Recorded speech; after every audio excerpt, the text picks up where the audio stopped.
To be raising those taxes, or any taxes right now, would only make our economy even weaker. We have 23 million Americans who are out of work or underemployed. A third of the young people graduating from college move back home.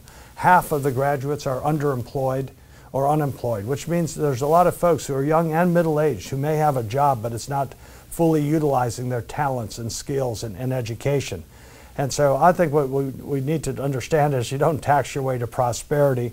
In these very two specific areas of cap gains and dividends, capital gains tax at 15% means more people will invest. So to raise, and every time we've reduced, when I was in the Senate previously, we reduced capital gains taxes.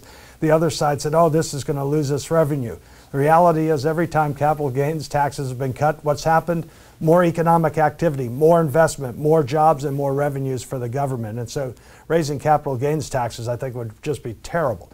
On dividends, take into consideration on dividends, reducing the taxes on dividends meant a lot of corporations changed their policies to make dividends attractive to investors.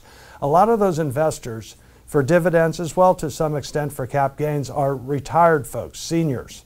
Right now interest rates are less than 1%. This is really tough for seniors on fixed incomes, and so that's a reason why I think raising taxes on dividends would make it really especially tough for seniors on fixed incomes who are already struggling with the health care law that is seeing many doctors not potentially wanting to see Medicare patients, and on top of it all we have these skyrocketing energy costs which hurt those on fixed incomes of lower and middle income the worst. So no, I'm not for raising those taxes, but I do think we ought to reform our tax code to make it much more competitive, fair, and simple.